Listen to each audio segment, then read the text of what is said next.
Gateway of drugs Gujarat बन गया है। जनवरी 2020 में 175 करोड़ के ड्रग्स गुजरात में पकड़े गए।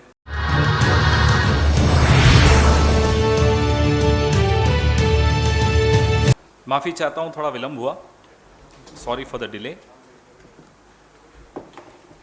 ये जो मुद्दा है ये किसी सरकार के खिलाफ हो ऐसा नहीं, कोई एजेंडा चलाना हो ऐसा भी नहीं है। ये मुद्दा हमारी आने वाली पीढ़ी को बचाने का मुद्दा, और इसमें कोई राजनीतिक विपरीत हम विचारधारा रखें उससे कोई फर्क नहीं पड़ता, इसमें सबको शामिल होना पड़ेगा। जुलाई 2017 में पहली बरामदगी की रिपोर्ट आई ड्रग्स की गुजरात के कोस्ट से। जनवरी 2020 में 175 करोड़ के ड्रग्स गुजरात में पकड़े गए। पाकिस्तानी कुछ लोग थे, अपनी नावों में आ रहे थे।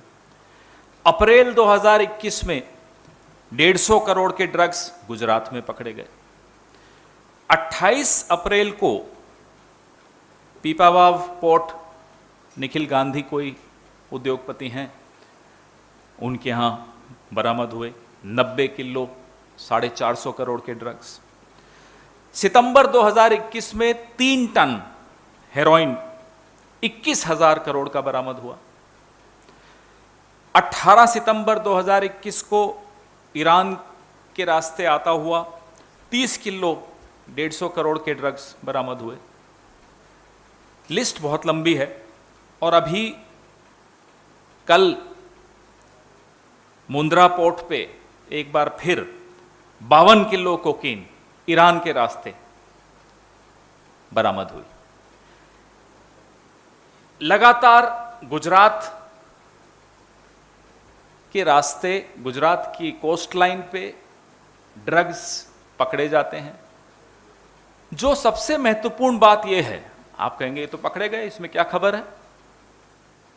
जो 1,75,000 करोड़ के ड्रग्स आए और मार्केट में फैल गए, नहीं पकड़े गए जून 2021 में,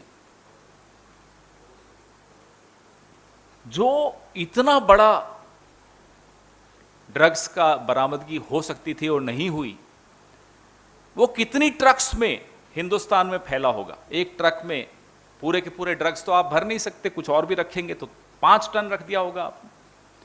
तो 25 टन ड्रग्स ट्रकों से गुजरात के मुंद्रा पोर्ट से निकलकर पूरे देश में फैल गया। पहले तो गुजरात के मुंद्रा पोर्ट पे निकल गया। उसके बाद ट्रकों के माध्यम से पूरे देश में फैल गया। आपने कुछ नहीं किया। हम लोगों के दबाव से 18 महीने बाद, 18 महीने तक कोई फुल टाइम हेड नहीं था एनसी ड्रग कंट्रोल ब्यूरो का।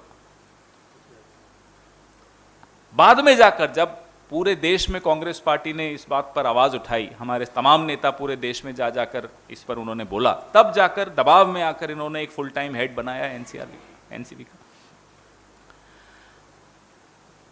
Ministry of home affairs, Nityanand Rai minister of state ने हमारे सांसद दिग्विजय सिंह जी को के एक सवाल में जवाब दिया और उन्होंने ये सूचना दी कि एनआईए को ये बरामदगियों का जो केस है वो सौंप दिया गया। 2 बरामदगियों का केस। ये वो जवाब है, मैं आपको संलग्न कर रहा हूं। ये हुआ था 6 अक्टूबर 2021 को, एनआईए को सौंपा गया। आज हम 2022 की मई में हैं। क्या हुआ?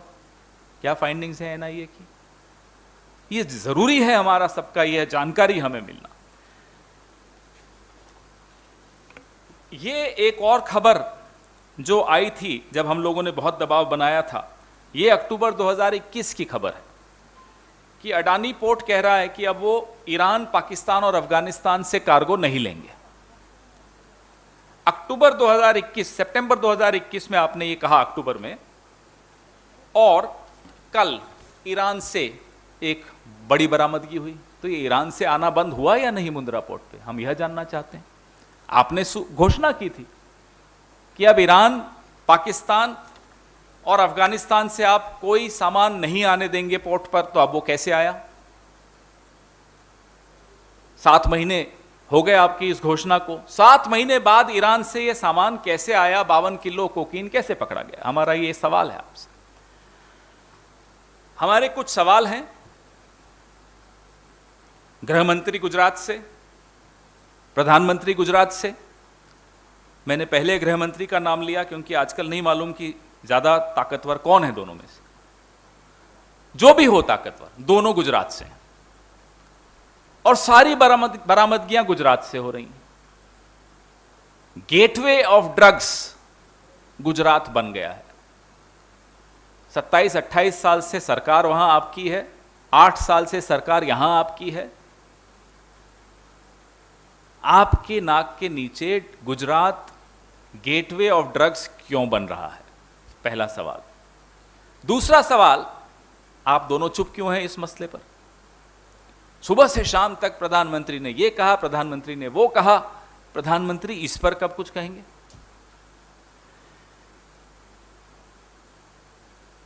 ड्रग्स का व्यापार ऐसा नहीं होता कि हम 3 जो यहां बैठे हैं कर लेंगे छोटा सा व्यापार, ऐसा नहीं होता।